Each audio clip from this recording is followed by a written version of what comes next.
여러분 좋은 아침입니다. 12월 8일입니다. 벌써 금요일이네요. 우리에게 주신 하나님의 말씀 함께 보겠습니다. 욥기 31장 24절부터 마지막 40절까지 말씀입니다. 만일 내가 내 소망을 금에다 두고 순금에게 너는 내 의뢰하는 바라 하였다면, 만일 재물의 풍부함과 손으로 얻은 것이 많음으로 기뻐하였다면, 만일 해가 빛남과 달이 밝게 뜬 것을 보고 내 마음이 슬며시 유혹되어 내 손에 입맞추었다면, 그것도 재판에 회부할 죄악이니 내가 그리하였으면 위에 계신 하나님을 속이는 것이리라. 내가 언제 나를 미워하는 자의 멸망을 기뻐하고 그가 재난을 당함으로 즐거워하였던가. 실상은 나는 그가 죽기를 구하는 말로 그의 생명을 저주하여 내 입이 범죄하게 하지 아니하였노라. 내 장막 사람들은 주인의 고기에 배부르지 않은 자가 어디 있느뇨 하지 아니하였는가. 실상은 나그네가 거리에서 자지 아니하도록 나는 행인에게 내 문을 열어주었노라. 내가 언제 다른 사람처럼 내 악행을 숨긴 일이 있거나 나의 죄악을 나의 품에 감추었으며, 내가 언제 큰 무리와 여러 종족의 수모가 두려워서 대문 밖으로 나가지 못하고 잠잠하였던가. 누구든지 나의 변명을 들어다오. 나의 서명이 여기 있으니 전능자가 내게 대답하시기를 바라노라. 나를 고발하는 자가 있다면 그에게 고소장을 쓰게 하라. 내가 그것을 어깨에 매기도 하고 왕관처럼 머리에 쓰기도 하리라. 내 걸음의 수요를 그에게 알리고 왕족처럼 그를 가까이 하였으리라.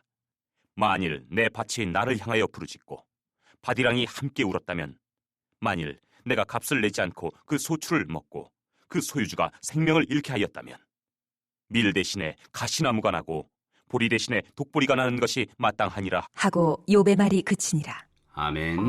하나님의 말씀입니다. 한 번 더 읽으시면서 묵상하시겠습니다.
여러분, 어제 우리가 욥의 도덕성, 수준 높은 인격과 삶, 이 대단히 높은 수준의 삶을 살펴봤습니다. 그는 놀랍게도 하나님께서 자신을 좀 조사해 달라라고 요청하죠. 무슨 말일까요?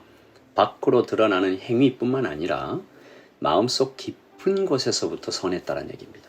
그리고 나타나는 결과뿐만 아니라 동기와 과정도 정의롭고 고상했다는 것이죠. 우리 어제 살펴봤던 것처럼 그가 그렇게 살 수 있었던 이유가 무엇이었나요? 하나님을 경외했기 때문이죠. 혹독한 훈련 아니고요. 높이 올라가 존경받으려는 욕심 아니고요. 그걸로는 그렇게 살지 못해요. 호람돼요. 하나님 앞에 내가 서 있다라는 인식과 믿음만이 나를 바르게 살게 하는 것입니다. 다시 한번 오직 복음만이, 오직 하나님만이 우리를 생명으로 이끄시는 것을 발견합니다. 오늘은 욥이 자신의 마음 더 깊은 곳, 즉 숨은 동기까지 샅샅이 조사해서 증명하는 것입니다. 참 대단한 사람이죠.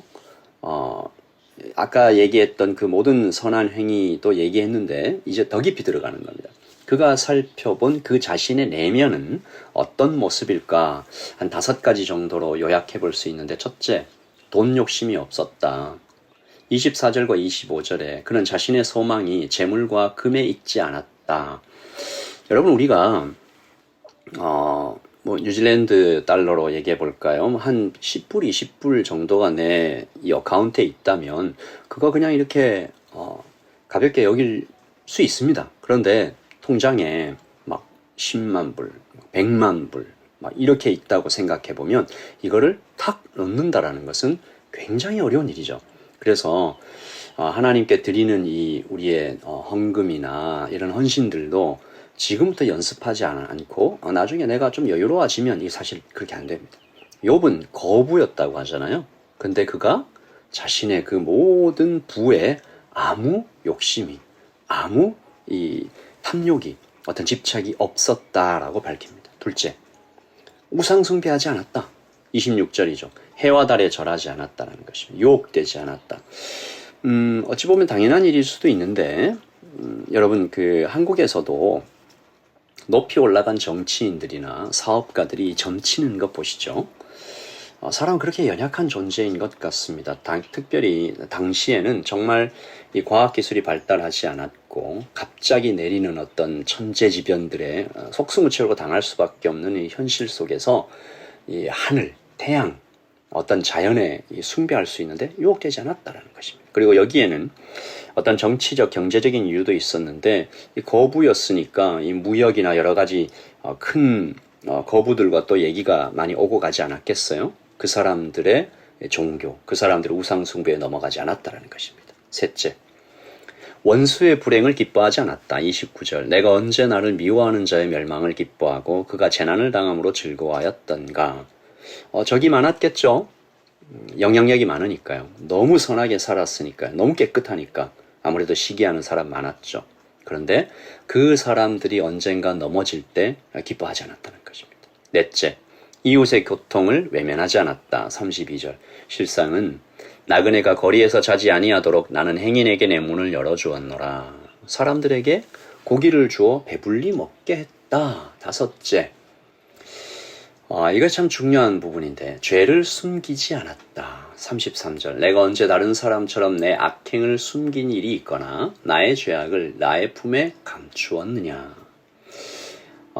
그러지 않았다는 거죠. 대부분 이 5가지 거의 전부가 마음속에서 아무도 모르게 일어나는 어떤 동기와 목적들을 이야기하죠. 욥은 하나님 앞에서 이런 죄된 마음과 동기를 품어본 적이 없고 혹시 있었다면 모두 회개하였다 라고 자신 있게 말하는 것입니다. 그리고 친구들에게 호소하죠. 35절. 누구든지 나의 변명을 들어다오. 나의 서명이 여기 있으니 전능자가 내게 대답하시기를 바라노라. 나를 고발하는 자가 있다면 그에게 고소장을 쓰게 하라. 이 36절에 보시면 그 고소장을 내가 어깨에 매기도 하고 왕관처럼 머리에 쓰기도 하리라 라고까지 말합니다. 결코 과장이나 교만하게 입을 여는 것이 아니라는 것 아시죠? 욥은 진심으로 자신의 죄를 샅샅이 뒤지고 있는 거예요. 찾지 못했어요. 답답하고 억울한 마음으로 친구들에게 호소합니다. 나는 죄가 없다. 샅샅이 뒤져봐도 없다. 나는 모르겠다. 왜 내가 죄인이 받는 것 같은 벌을 그것도 이렇게 잔인하게 받아야 되는지 모르겠다. 하나님이 틀릴 리가 없으니 이 도대체 어떤 이 메커니즘으로 이것이 일어났는지 내가 이해할 수 없다라는 거죠. 이제 보니까 욥의 고통이 정말 더 진하게 느껴지는 것 같습니다. 이렇게 선하게 살기 위해 욥이 어떻게 했을까요? 하나님과 얼마나 오랜 시간을 보냈을까요? 말씀을 읽고 기도하고 예배하며 얼마나 몸부림을 치며 살았을까요? 그렇게 살았는데 그냥 낭떠러지에 떨어진 거죠. 그래서 그가 지금 겪고 있는 고통이 얼마나 더 크게 느껴졌겠어요. 내가 그동안 쌓아왔던 그 모든 노력들과 예배와 선행들은 아무 소용이 없었다는 건가? 여기서 우리가 굉장히 큰 역설을 발견합니다. 여러분, 선하게 살아온 자, 더 정확하게 말하자면 자신을 선하다고 생각하는 자는 오히려 구원에 이르기 더 어려워질 수 있다. 욥의 경우로 말씀드리자면 지금까지의 그의 선행이 역설적으로 그를 아주 많이 힘들게 하고 있다라는 것이죠. 미국 찬송가 가사 중에 너의 그 해로운 행위를 내려놓고 라는 대목이 있습니다. 또 한국 사람 중에 쓴 것 같은데 누가 썼는지 모르겠지만 교회에 이런 사람이 무섭습니다라는 글이 있잖아요. 새벽 기도를 한 번도 빠지지 않은 그 권사님의 시선이 무섭습니다. 그분의 머릿속엔 새벽 기도를 몇 번 빠진 이 목사와 직분자들의 이름과 빠진 횟수가 정확하게 기록되어 있을 것 같습니다. 이런 내용이 있죠. 여러분, 선하게 살아온 자, 자신을 선하다고 생각하는 자는 하나님 앞에 엎드리기가 더 어려울 수 있습니다. 욥의 호소는 오늘 우리를 아주 겸손하게 만들죠. 우리는 누구나 예수님을 닮고 싶다라고 말합니다. 그런데 이제 보니까 예수님은 정말 아득해요. 욥처럼 사는 것도 불가능한데 예수님처럼 어떻게 살아요? 그리고 욥처럼 살아도 구원에 이르지 못한다라는 거죠. 욥의 의로움이 그가 주장하는 것처럼 거의 완벽에 가깝다고 해도 그는 그것으로 구원받지 못하다는 것 우리가 알잖아요. 그럼 더 노력해야 됩니까? 아니죠. 처음부터 아예 방향이 잘못됐죠. 출생한 순간부터 이미 불가능하죠. 그러니까 이미 몸 안에 바이러스가 들어가 버렸는데 그때부터 아무리 손 씻고 좋은 공기 마시고 운동해도 그 들어간 바이러스가 뭐 어떻게 안 되는 거죠. 그 바이러스를 죽일 그 약을 먹어야 됩니다. 여러분, 오늘 이 아침에 참 감격이 올라옵니다. 주님을 찬양할 수밖에 없어요. 여러분, 욥처럼 의로움을 쌓고 또 실수 없이 동기까지도 완벽하게 살아도 얻을 수 없었던 구원의 선물을 우리는 노력 없이 받았어요. 욥은 지금 자신의 품위를 다 잃고 억울하게 통곡하며 비명을 질러도 듣지 못했던 그 대답을, 그 계시를 우리는 알고 있고 듣고 있습니다. 복음은 욥보다 훨씬 못한 우리를 욥조차도 닿을 수 없었던 그 어떤 구원의 차원으로 우리를 훌쩍 데려가 주셨어요. 어떻게 그럴 수 있습니까? 예수님 때문이죠. 우리 주 예수님께서 욥보다 더한 고난을 우리를 위해 기꺼이 받으셨기 때문입니다. 내가 받아야 할 욥 같은 고통과 이 잔인한 체벌을 예수님이 대신 다 받아주셨어요.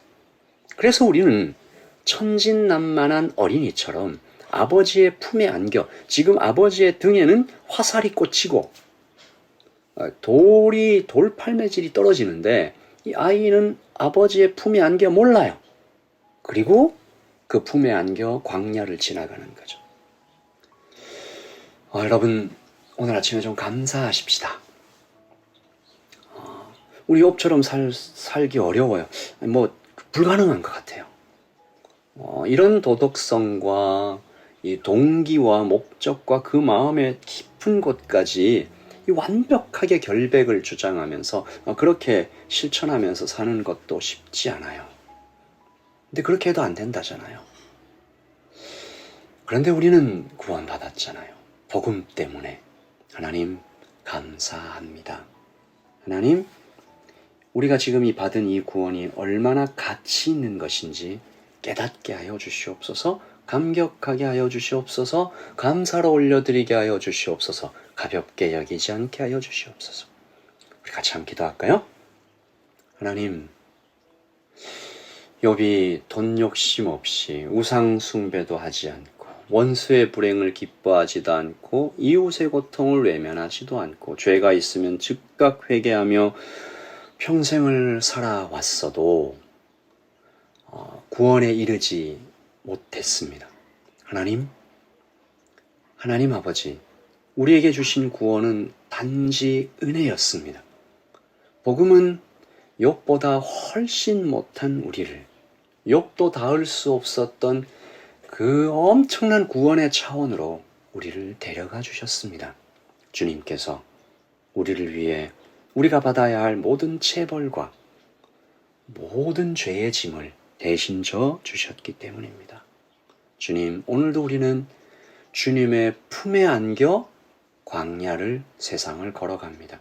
주님의 등에 채찍질이 내려 꽂히고 하나님 수치와 모욕을 주님이 대신 다 받아주셨기에 우리는 안전하게 이 세상을 살아갑니다. 주님 감사합니다. 주님, 오늘도 주님의 그 품 안에 우리의 안전과 우리의 평안과 우리의 위로를 확인하며 오늘 하루를 살게 하여 주시옵소서. 감사합니다. 예수님의 이름으로 기도합니다. 아멘. 여러분 평안하십시오. 그리고 주일에 예배 때 다시 뵙겠습니다. 샬롬.